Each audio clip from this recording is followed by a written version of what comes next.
it is those average students or perhaps the backbenchers who are street smart. 18 plus, right? When you reach, everybody tends to make a lot of mistakes in life, right? But they are your best teachers as well. I firmly believe that women need to come into corporates. Correct. And need to be at the top leadership specifically. How much do you agree with? I firmly believe, that first and foremost, that distinction should not be there when you're trying to raise a girl or a boy child, that you're boy, you're girl, that distinction should not be brought into their head right from the beginning. Hi, I'm Priya. How are you? So this kind of a conversation, and I actually fell for it. I thought it was actually a lady who was speaking, and I said, I'm not interested. And this girl continued. Then I realized that's a bot that I'm listening to. So yeah. I would say, see, all the processes that are there currently, all these teams, right, which form the company, it's a very, very important, they have their own importance into the... I feel motherhood is a divine, position, a designation, if I want to term it that way. And there is nothing beyond that. In 5 years, the animation industry changed. Correct. But here, in 5 days, AI is changing. And those who upskill themselves, with AI, how can they leverage AI into making their work faster, better, right? Much more competitive. They will remain competitive for sure.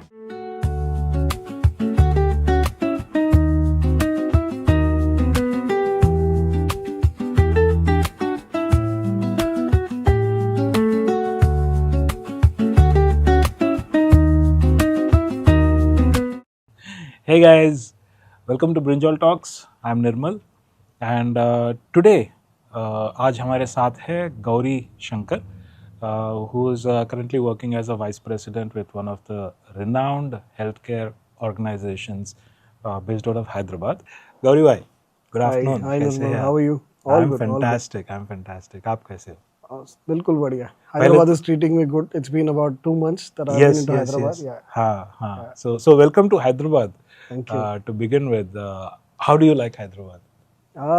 My initial experience of Hyderabad, which was way back in 2007, was a very traumatic memory. I think I've discussed with you. It was during that bomb blast that happened. Correct. But after that, I've never really worked, or I've never really got an opportunity to work out of Hyderabad. I've been mostly based out of Chennai, a couple of years in Bangalore, a couple of years in Bangalore, and came back again to Chennai. But finally, when I got the opportunity, I said, why not? Yes. Right? Yeah. So yeah, it's been good. The last 3 months I've been here. Correct. And it's amazing. The weather is a big change from Chennai. It's hot and humid. Here also it is hot, but then off late it's been really nice, with the rain and everything. Yeah.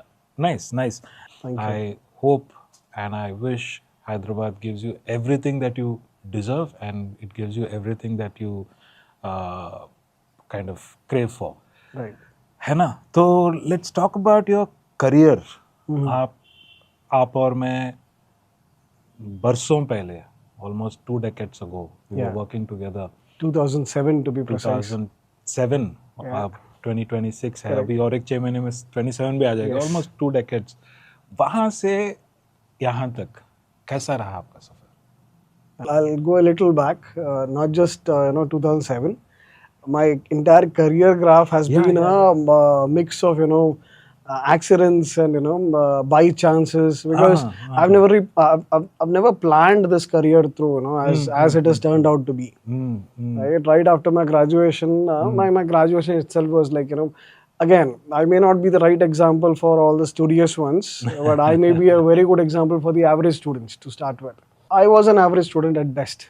Right? And as far as my college was concerned, my graduation was primarily chosen. I went into BCom because I wanted to get into armed forces and all that. UPSC, that's what I was trying for. Right. So I wanted a graduation to start with. With respect to the marks and everything, I was okay if I just clear it through in first division or whatever. Right. And mostly focused on sports during my college itself.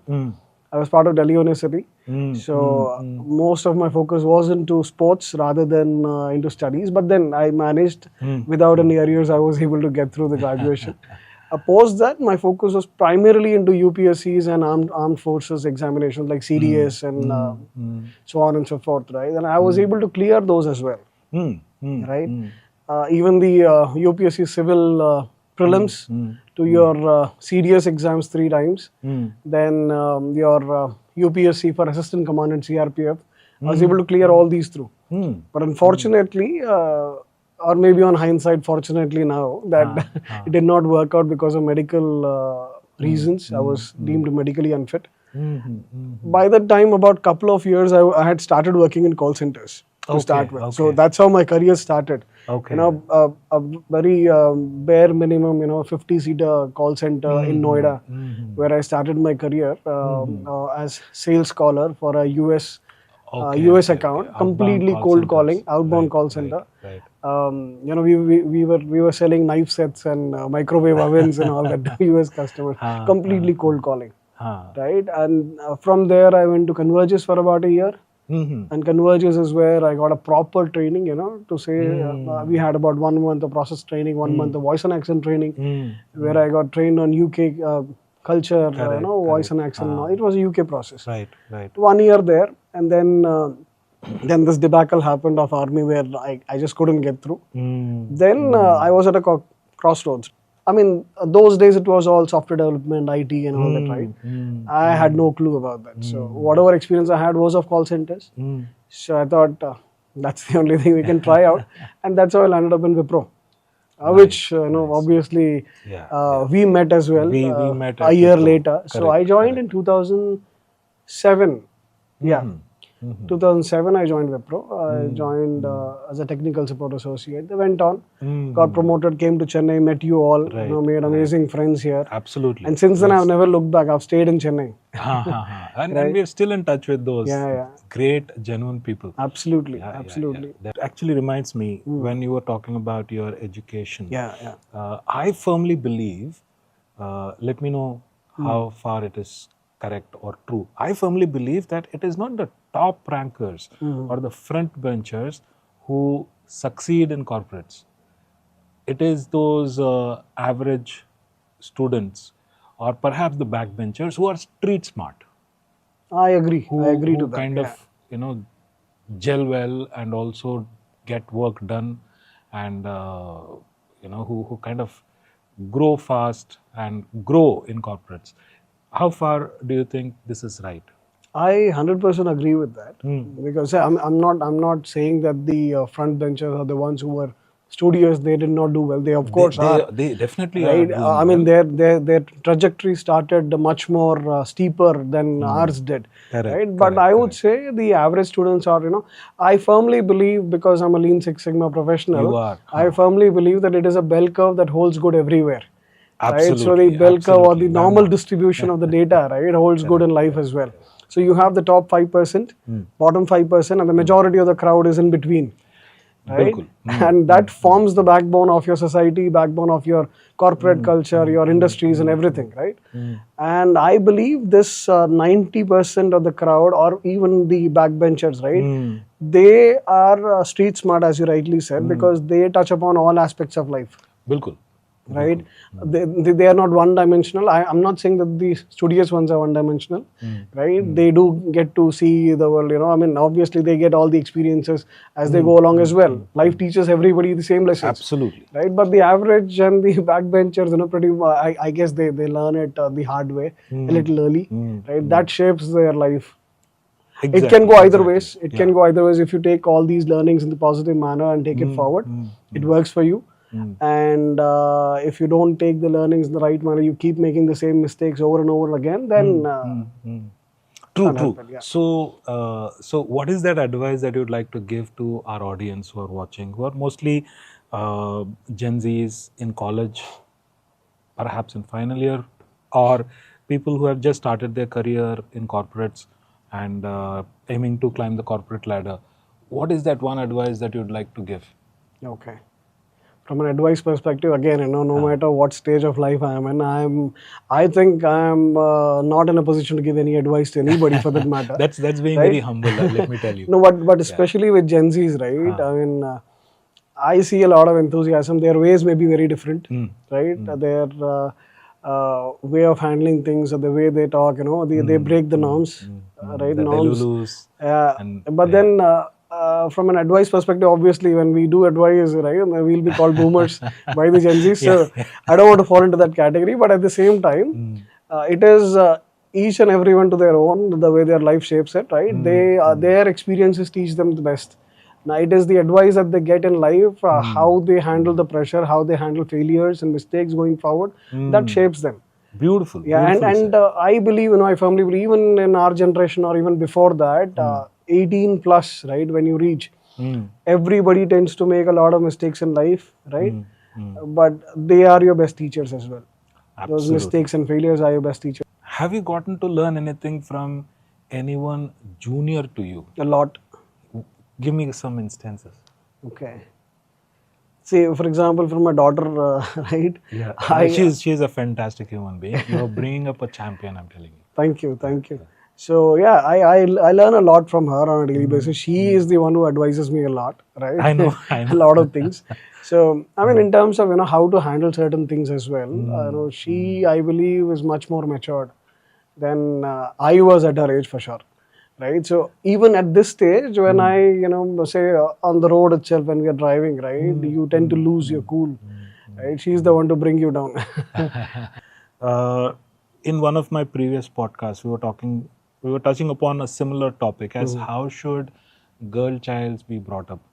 Should be given freedom? Should be taught everything about the society, or should we restrict them from doing certain things or certain not doing certain things? What is your opinion on that? I firmly believe, that first and foremost, the distinction should not be there when you're trying to raise a girl or a boy child, that you're boy, you're girl. That distinction should not be brought into their head right from the beginning, right?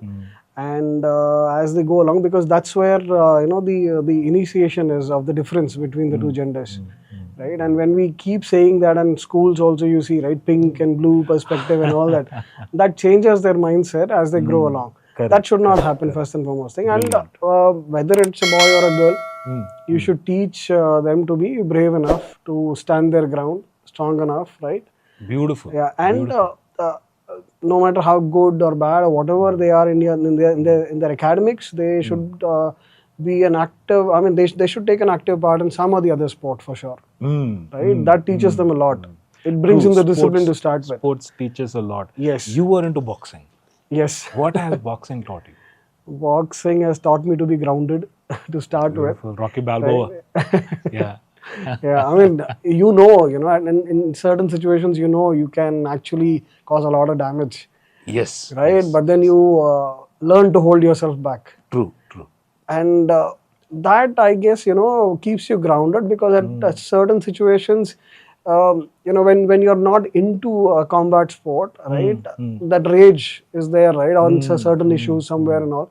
You may just jump into it, which I still do sometimes, but without knowing a combat sport and everything, it is just a pure rage and nothing else, right? At that point, you tend to make mistakes, it will go wrong. But when you are into some of the combat sport, it teaches you that it is purely and purely for self-defense, or it is for sports purposes. That's it.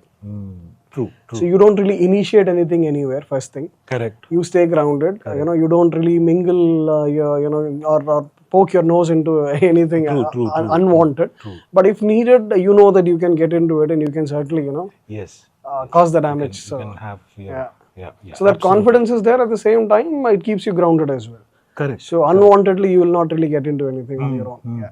Bilkul. And thanks so much for touching upon that. I mean, you know that I was into martial arts also. Yes. So after every practice session, we take an oath Correct. that we will not use this unless our lives or lives of others are in danger. Correct. So that oath kind of reminds us to stay grounded. Absolutely. I second that. And going back to our previous topic a little bit, talking about girl child, translating to women in corporates. I had always seen in the last 2 decades, I had always seen that the ratio has not been equal. Okay, for every 3-4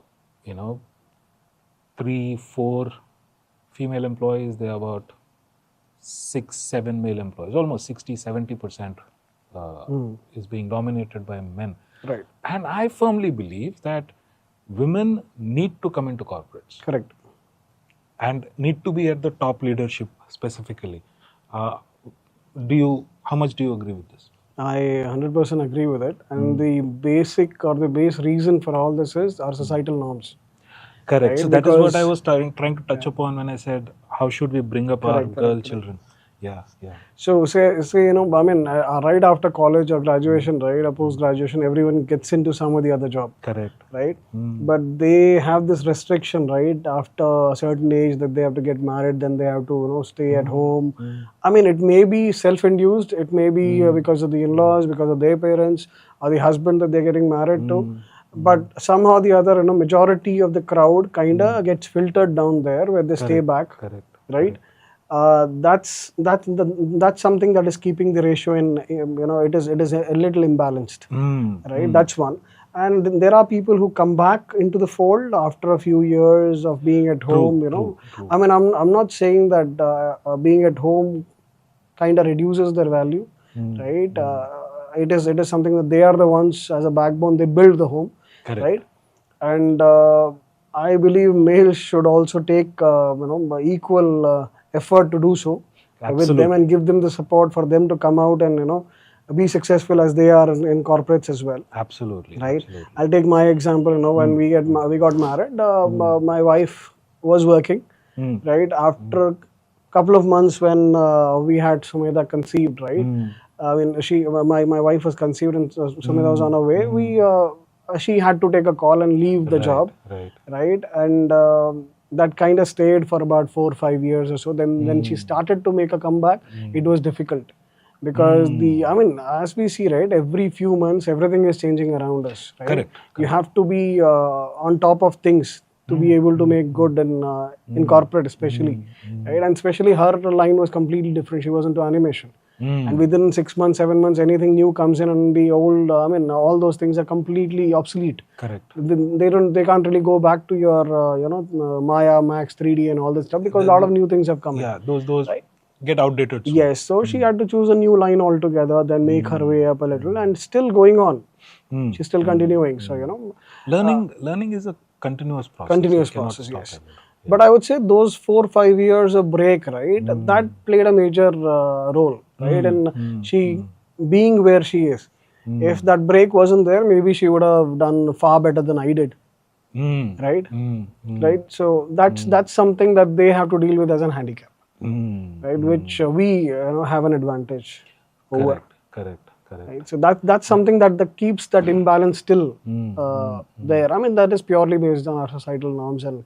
Absolutely, but one advantage that women have that men don't is being a mother. Yeah, I feel motherhood is a divine, position, a designation, if I want to term it that way, and there is nothing beyond that. So even if she becomes a CEO someday, it will still be one level down motherhood only. That I agree. Yes. So that I is think all the women will agree to that as well. Absolutely. To the women, yo bro, keep going. Let's talk a little about your corporate career only. You're into Six Sigma. Yes. Can you tell me about a project that you had seen where you had just done a very tiny change, but it kind of led to a larger, dollar savings? Any such instance that you remember? There are many. I mean, most of the projects, when you look at it, right, at the base of it, it may be a little tweak here and there. Correct. Right, which is something that we miss out. So forget about a proper Lean Six Sigma project as such. When you look at a process end to end, right? Say I'll bring in an example of value stream mapping. So value stream mapping is all about building the process block by block, right, end to end, downstream, upstream, and seeing it from an Hawkeye's angle, right? Not from as a process expert who's in the process day in day out, they may miss out. But when you look at it from an angle, on a very high level, you are able to identify the bottlenecks in the process, right? And that's where say value stream mapping helps you out. You can identify where the bottlenecks are, where exactly the time is being consumed a lot, right? Where the wait time is there, where there is a delay in the process, where there are a lot of handoffs in the process, and that's how you identify kaizens. Correct. Right, and once you identify the kaizens, then you prioritize those kaizens, whichever requires your time and effort more, because it will give you a much better impact at the end of the day, right? So that's how you prioritize, and then you take it forward. So there are many examples of those nature. Like for example, in Cognizant, when I was in Mangalore, we did n number of value stream mappings for all the processes that were there, more than 105 or something. I had an amazing team there, a couple of business analysts. Shout out to them. Mithun and Prajwal, right? They really, Mithun, Prajwal and Ganesh, these three, so they worked really well, really hard, got about 105 value stream maps created over a period of 2 to 3 months. And we were able to identify a lot of kaizens. We pretty much built a repository out of it, right? So there were a lot of ideas to work on.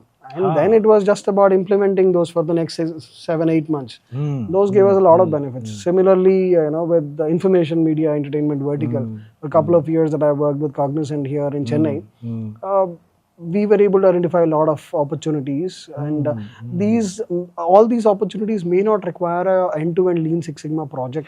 True. Some are just do it. Yeah, just do it. These are very low-hanging fruits. You just go make those changes, minor adjustments, and you get the benefit. Right? Correct. And it is how you quantify the benefit as well. That is also an art, right? Because there may be a hard dollar and soft dollar benefit, but you may not be able to see it the way it is. So you've got to identify various angles. The whatever you've implemented, how does it affect the process in and out, right? What are the dovetailing effects of that, and how do you calculate benefit at all the angles? So that's how you have to see, and then quantify the benefits. Lovely. What is the highest dollar value that you had realized? I think we saved. Most recently, at one of the RCM companies that I worked with in Chennai. I'm not sure if I can name, but yeah. So we did this audit optimization or the quality and digitalization project as such. More of meta audit.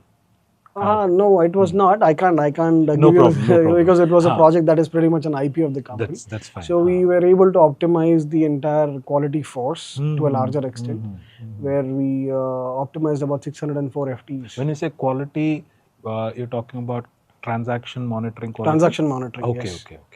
So it's a strong team there, more than 1,300 plus, and we were able to reduce or optimize, not reduce, optimize about 604, who are deployed further into new business opportunities. Beautiful.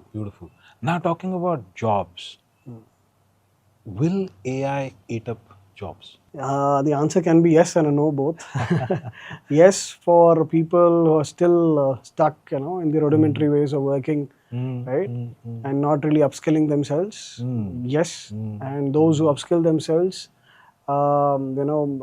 with AI, how can they leverage AI into making their work faster, better, right, much more competitive? They will remain competitive for sure. How do you think AI is going to shape up in the next 3-4 years down the line? It's changing at a very fast pace. It is. In fact, just a while ago when we were talking about, when we were talking about the career gap that Babiji had, in 5 years, the animation industry changed. Correct. But here, in 5 days, AI is changing. Yeah. What is the in thing today? The moment I wake up tomorrow, it's an outdated thing. So correct. At that pace, when something is kind of changing, do you think it's scary? It is. When you see at the face of it, as of now, it is. But everything has a stagnation point. Beautifully said. Right? Beautifully said. Everything that goes up, as fast as goes up, it will probably stagnate for some time and then probably come down as well. Absolutely. That actually takes me back to my MBA days where we were talking about product life cycle. Right. So every product has a spike and then it stagnates. Correct. And slowly it comes down. True. So that phase, very, very beautifully put, Gauri bhai. Yeah. So you think it is at this phase right now? It is at a phase where it is growing alarmingly fast. Alarmingly fast. It will continue to do so for at least few more years for sure. Then there will be a point where it will stagnate or probably stabilize. I wouldn't say stagnate. It will stabilize. And because see, even now when we try to implement AI, ML into various work, processes that we do, not everything can be automated outright. Right? Not everything can be completely put into your LLMs and AIs right away. Correct. So there is a lot of subjective nature of work that is still there, right? Your human Right. intelligence So is human required. involvement may definitely remain, in the loop. There are certain aspects of the work that can completely be automated, that will be automated for sure, right? But mostly, I would say a lot of the work that we do currently, especially in the healthcare industry, right? There is a lot of opportunity for AI ML, yes. But whether the human loop will be completely taken off, I don't think so. Okay. Because system is broken. Right. And the US itself, the healthcare is broken. Right. That's why we have so much of work here, right? And in that as well, there is a lot of subjectivity. So human in the loop will definitely remain. Yeah. So every decade there is something new that's happening. In our age, it was computer science, where software development was in boom. Today, in today's era, like we just concluded that it's in the growing phase. Correct. AI is growing. How should the kids watching this show, when I say kids who are in their 20s, watching this show, capitalize on this? I'll take an example of Dr. Balashri, who joined earlier, right? He said it is ever evolving, right? Correct. So yeah, I just saw this interview the other day where somebody was saying, you can't get the people or the kids, trained for what it is now. Say for example, currently the trend is AI ML, then there are certain LLMs available, there is this Claude, AI, this, that, whatnot, n number of models that are available. If you keep teaching them on that, it might evolve in the six months or 1 year down the lane. So whatever they've learned pretty much will be obsolete by the time they come into the market looking for jobs, right? So I think the basics or the basics or the foundation would remain the same as it was in our generation. Maybe a little change here and there on their curriculum or the subjects that they study, because that forms the base at the end of the day. But once they get into the corporate culture, right, that's when I would say they learn on the job. We are still doing on the job. We're still learning on the job, isn't it? Because things are evolving as we speak, and every day there is something new, and we are still learning. Correct. So they can't be prepared for it. Rather, once they hit the ground running, that's when they will face a lot of challenges and they'll keep learning. So as we said, learning is a continuous process. It is. They can't be prepared for it. They can probably, say, if I get into this particular line, it may be beneficial for me. See, the traditional ones like engineering or medical field would pretty much remain the same. There are a lot of challenges there as well with NEET and all that stuff. I understand. Lot of problems for the kids nowadays, the way they have to clear all that. Correct. But yeah, there the changes are not as fast paced as it is in the corporate sector or IT sector, right? So here you can't really plan things now for what it's going to be like 5 years down the lane. If somebody is in their 11th or 12th standard, by the time they complete their graduation, post graduation, then come into the field, it is already 5-6 years. By that time things would have changed drastically. Or probably completely different landscape altogether what they face, right? True. So this will all remain as the base. Say for example, for IT or software development as well, right? I'm not an expert into it, but what I feel is their language or the base is C, C++, or even if you go back, the FoxPro, DBase, COBOL that my dad studied, he was a programmer for that matter. I couldn't, it all went on top of my head, so I couldn't get into that line. So it remains the same. Base remains the same. You build onto it, right? So pretty much their base or what they learn currently would remain the same. Their education system, or the topics that they study need not completely be changed or revamped, right? Because that's the base. Once they come into the corporate culture, they will learn a lot of things on the job. Yeah. So talking about corporates, what is that one compliment that you'll never forget? Compliment? Yeah. Okay, that I'm a people's manager. Which you are. This is way back in 2011. So one of my very close friend, a colleague of mine, he passed away in 2020. So he's worked with me in the company that I joined after Wipro. Very close friend. So he had given me this compliment, and he had even posted on my LinkedIn as one of the testimonials that he's a people's manager, and that's the best thing about him. But I've known you as a people's manager since 2007. The way you used to run your team. Right. Do you remember getting chocolates for each of your team members every morning? Srini was Rajendran, Anand, Karunainathan, Murali. Such a wonderful team. Are you still in touch with them? Yes, mostly yes. I mean, it's not that we talk every day here and there, but whenever somebody needs something, they reach out, and we are all in contact. As in, we have each other's numbers, and we do send out messages here and there sometimes. And then WhatsApp kind of brought us all together. Yes. Yeah, such a lovely team that we had then. But I had always looked at you as a very people-centric manager. But moving into Six Sigma, how did that happen? Okay, that again, it is all thanks to Wipro. At Wipro is where in 2000, even before I came to Chennai as part of BT, I was a part of Verizon online broadband, right? I was a technical support associate. Then I became a QA there within 3-4 months of calling. As a QA, one of my managers there, he, got me into the Lean Six Sigma project that he was leading. As a yellow belt. No, not as a yellow belt, as a team member. As a team member, where I was given a task where I had to do a time and motion study. I had no clue what a time and motion study was in those days. I was doing my audits, and he said, just do the audits as you're doing.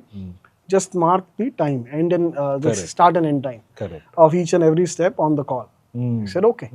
So that's how, and then I was also brought into part of these brainstorming sessions, where they were looking at the process and the problems, how do we solve them, what exactly is the factor that is impacting your why, and all that stuff. That's quite an exciting thing to do. And it was all new to me, I was completely out of place, but then gradually I learned what this Lean Six Sigma is all about. That was the initiation, right? So that's something that pushed me to do my Lean Six Sigma Green Belt certification. That was the change. In 2010-11 I did that. Then I got into the process excellence, business excellence domain, and since then I've been here. Now I'm a master black belt. You are, and congratulations on that. Thank you. Awesome.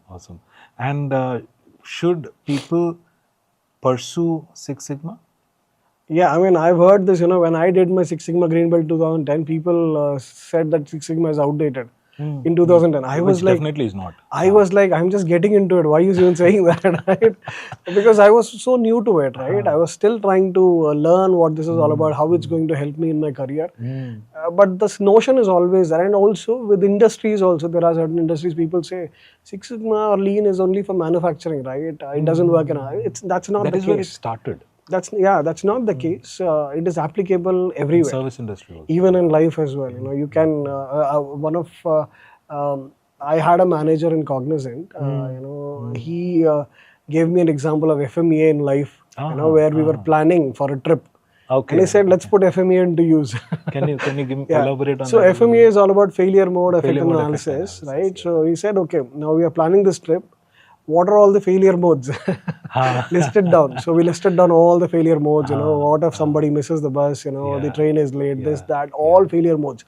Then he said, okay, now look at all these failure modes and what is the potential effect, what is the failure points and all that. And how do you have a mitigation plan for that? In between that, we have this severity, occurrence and detection, where we have to rate all these three on a scale of 1 to 10. I'm just making it as short as possible for a brief initiation of FMEA. And then based on the RPN score, which is nothing but a severity multiplied by occurrence multiplied by detection, the score that comes, basis that we prioritize the failure modes, whichever has the higher RPN or the risk prioritization number. On that, we work on the mitigation plan. So we did it in for a trip that we were planning. It is applicable everywhere. Any tools that you or concepts that you take in Lean Six Sigma, it's applicable in every walk of life. Let me give you a wonderful example. I'm talking about lean. Okay, if I am making say a chicken fried rice at home, the way I make it takes about good half hour. Right. Now look at the guy, a cook at a fast food center making it. The way he has placed all the Yes, ingredients, okay, the reach it has, and the sequence in which it flows, on the things that he has prepared. He has kind of worked on all the 7 8 wastes that can occur, be it yeah, transportation wastage, motion wastage. So how he or the person has eradicated all that and brought the cooking time from 30 minutes that I take at home to perhaps just about 5 6 minutes correct. at a fast food center. That's an So the application of process is lean. streamlined Correct. with the fast food guy. The Correct. process streamlined. Maybe there is time that they spend on the preparation for it, Yeah, yeah, where yeah. rice has to be pre-cooked and Ha, all that ha. stuff. But the actual time taken for preparing the fast food, from the time the customer places the order to when you serve the customer, that is reduced to a greater Absolutely. extent. Absolutely. There is a wastage, of course, when the way they do it, they waste a lot of things. That's a different case study altogether. Ha, ha, But ha. the time consumed to prepare that one plate for the customer, that is reduced considerably because they've streamlined the process and everything Yes, is like yes. in order. I've seen the Mumbai ka Dabbawala as a very good example of Yeah, application of concepts of Six Sigma correct. also. But I'm afraid with the with Swiggy and Zomato coming in place, the profession of Dabbawala is kind of has gone away. I don't know to what extent are they still working, but I think with Swiggy and Zomato, I don't see there is a requirement of a Dabbawala anymore. Like this, do you think there are any professions that will vanish in the near future because of AI? There will be for sure. Like which ones? I mean, I think the big BPO sector of call centers, or just the customer service, right? That itself will cease to exist is what I feel, because the way we are getting into IVRs and chatbots and Yes. automated call handlers, right?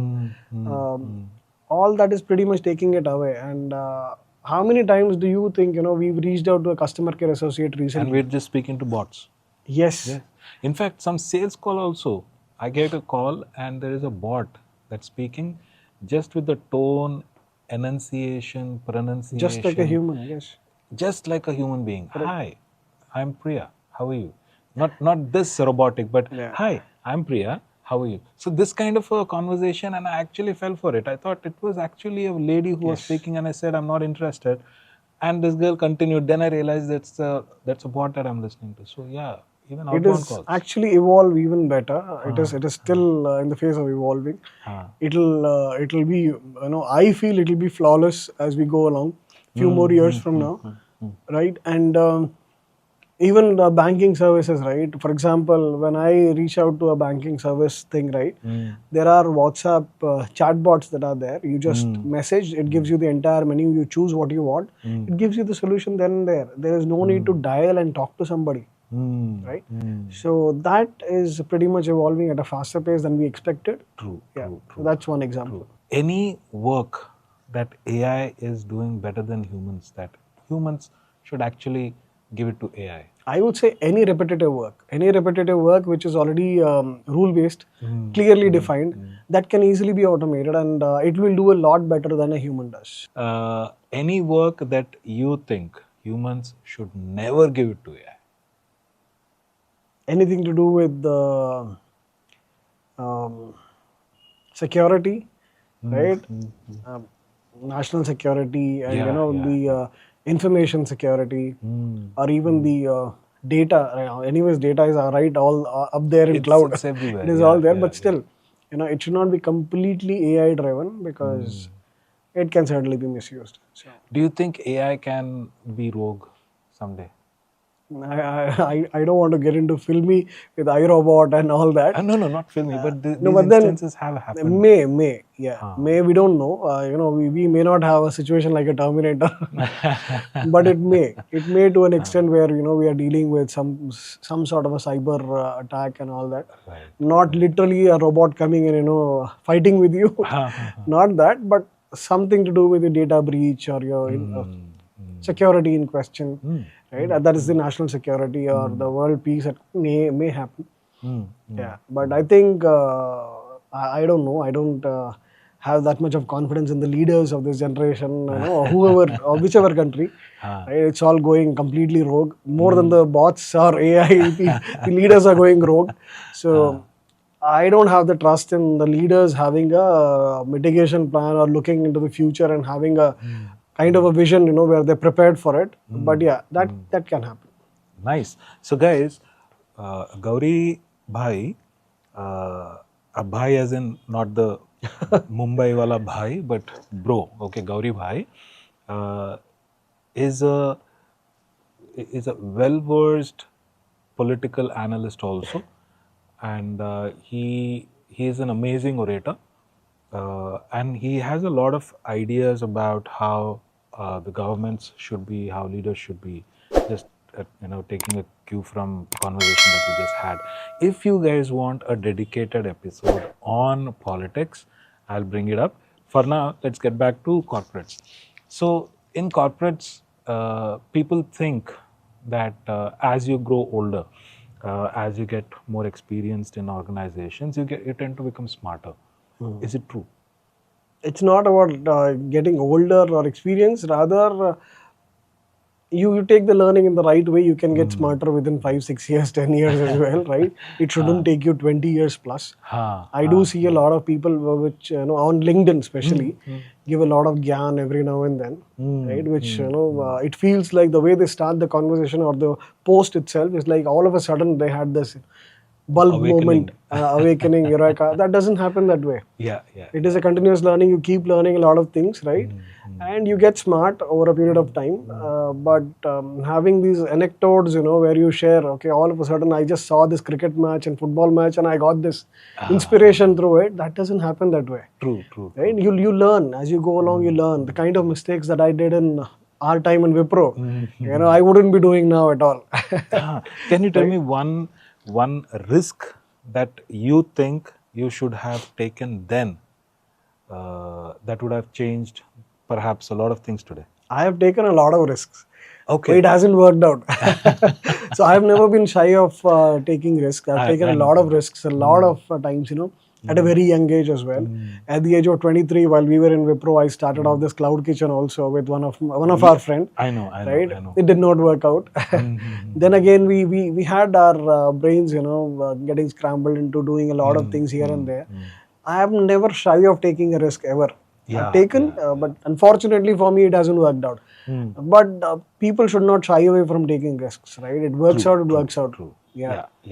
So, even now, if there is an opportunity of something, I'll probably try. I'll not shy away from it. And I think that we are right now, for the kind of age that we are living in, we are right now living in an age of transformation with a lot of opportunities. Opportunity is just a click of a button away. You have an idea, there's T-Hub sitting right there, you go there and you come out with a company, a fully functional company.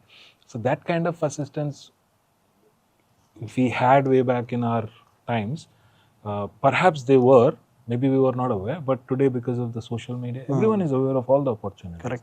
I think these kids can make a lot. Correct.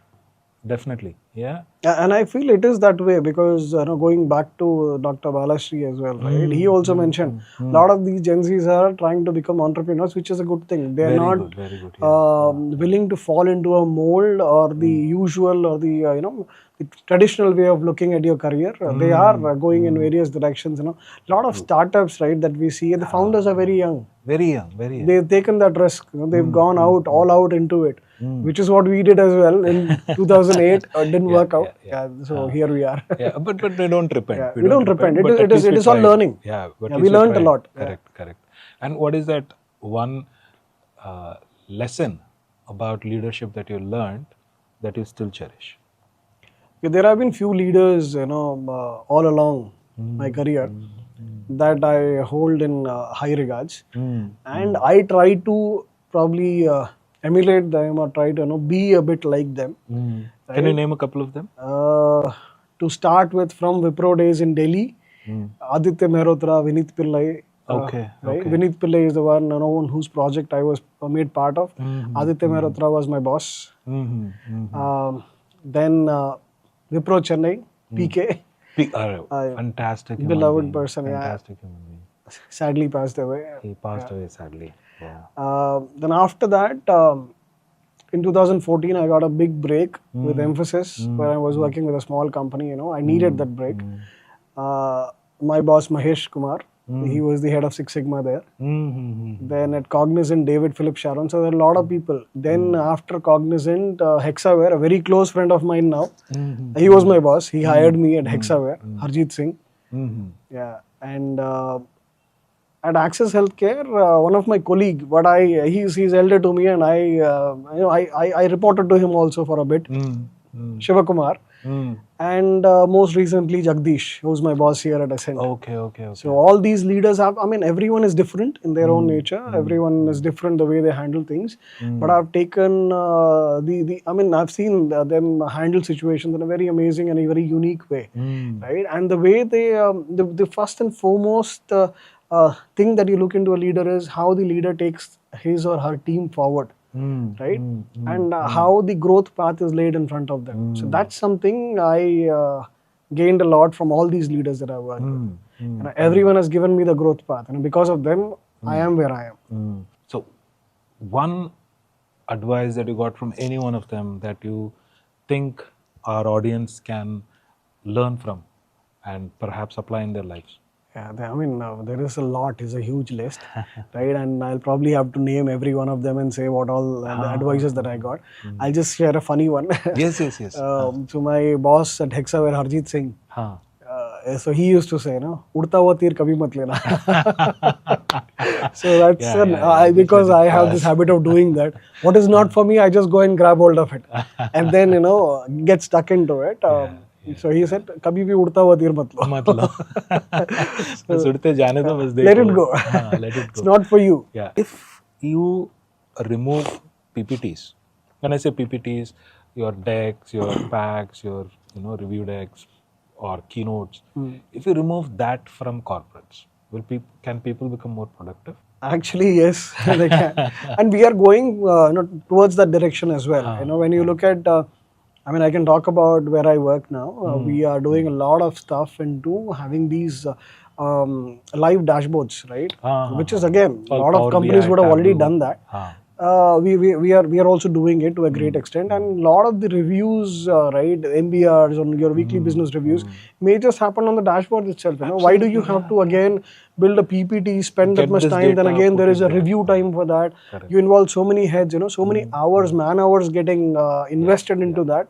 And then they go ahead and present it, right? Rather, the dashboard has everything. All the data that you want to showcase, all the insights are available. You go ahead, that live dashboard is there, live data is available, you review it. Correct. The slicers are all available. So you can, any particular date range that you want to see, just have a hold of it. The data would change on the dashboard. Review it, showcase it the way you want to. And you can just do away with PPTs for sure. Absolutely. Yeah. This is for the reviews that I'm talking about. But in terms of, there are other aspects where you are coming in with a new proposal and all that. Probably, you would still need a PPT to showcase, what you have in mind. That helps. I wouldn't say no. And from a training perspective, right? A training, although it is evolving and you're getting into this micro, nano learnings with videos and all that stuff. But I still say, having a well-versed PPT, which gives you the right cues for the trainer. I do not believe in reading through the PPT in a training. So it is just a visual cue. So use those visual cues which are engaging, and then you with your training expertise, you make it much more interesting and engage with the crowd. That helps. If you become a CEO tomorrow, tomorrow as in metaphorically, maybe down the line, which you will definitely, what is that one thing that you will kill? I would say, see, all the processes that are there currently, all these teams, right, which form the company, it's a very, very important, they have their own importance into the, it's a wheel, right, and these are all the cogs that are there, and every cog is important. You can't really pinpoint any particular team which is redundant. Right from your HR to your recruitment to your absolutely training, business training, L&D, all these teams have equal importance. So all the departments are important. I can't really pinpoint on any particular team and say, this is redundant. Wonderful, no, wonderful. That's a fantastic answer. Maybe their work can be streamlined. It can be automated. Coming from a Yeah, Six it Sigma can be perspective, of course. it can certainly be optimized, made faster, efficient, with applying your lean Six Sigma concepts, but team cannot be deemed redundant completely. Lovely, lovely, beautiful answer. We were just talking about uh, language also, right? So, do you think English is important in corporates? Maybe at an associate level they may not need to converse in English a lot, because they are just they have their work cut out onto the system.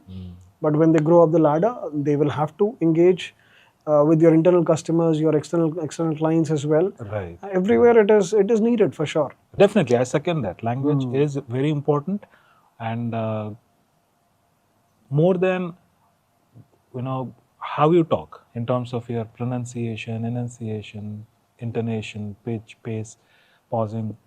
More than that, I think it is what you talk is more important. How you conveying your message right the first time is important. Thank you so much for bringing that, Gauri Garu. So let's move quickly to the next section, rapid fire. So for rapid fire, I have some questions for you here. Some funny questions, something that you may enjoy and something that our audience actually waits for. And one word answers. Okay. One word as in not yes or no, but which one do you select? We'll Okay. try, yeah. Respect or recognition? Respect. Okay. Speed or perfection? Perfection.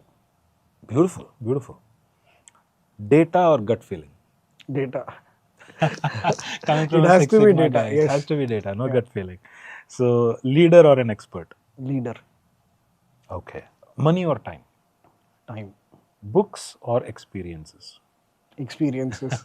I I know do you have read traveled books. the world. Yeah, I do read books. I'm not saying no, but very seldom.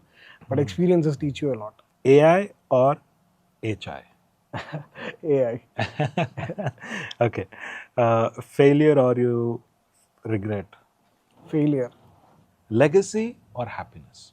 Happiness. Wonderful, wonderful answers, Gauri. Here are some sentences that I have, and you'll have to complete them. I secretly admire people who. I secretly admire people who are nice to people around them, right? Who treat others with respect. Yeah. I mean, not just secretly. I can openly go and compliment them as well on that, and that's the trait I try to That's the quality I that try you to have. follow as well. Yeah. I wish more managers understood blank. I wish more managers understood to treat people with respect around them, and people who report to them as well. Yes. The biggest waste in corporate India is. Meetings. Lot of these meetings, unwanted meetings. I mean, I wouldn't say all meetings are not needed. They're There are a definitely. lot. There are a lot, and you have to choose the right people involved or needed for that meeting as well. Correct. Right? Yeah. A lot Because of not. redundant meetings happen. Yes. Yeah, definitely. I second that. If people remember just one thing about me, the me is you here. What is that one thing that you want people to remember you for? I don't think people will remember anybody for that matter, unless and until you are a public domain guy or a leader somewhere where people will remember you for right or the wrong reasons. But as an individual, you just try to be good. Somebody somewhere may recognize it and remember, okay, that person did something good to me. Other than that, I don't think people remember anybody that. One dream that you're still chasing. Probably a few years down the lane, leave all this corporate and everything, just have a farm of my own and just go settle down there. That's it. Lovely. So there is no age to dream. Yeah. Keep dreaming. Yes. Gauri, thank you so much for joining us on Brinjal Talks. Thank you. It was pleasant talking to you. Thank you so much for taking time out from your busy schedule. Before we end the show, can you look into the camera and ask them to like, share, subscribe to Brinjal Sure, Talks? absolutely. First and foremost, thanks a lot for inviting me. It was amazing talking to you. We talk a lot offline as well, right? But this was nice. Thanks a lot. Thanks a lot. Like, share, and subscribe to all the videos that Nirmal posts. It's amazing content. Thank you so much. Thank you so much, guys, for sticking with us till this far. If you have come this long, I'm sure you like this video. Please like, share, subscribe, talk to your friends about Brinjal Talks, and comment what you want to see in my next videos. Until then, You guys have fun. I'll see you in the next one. Bye bye.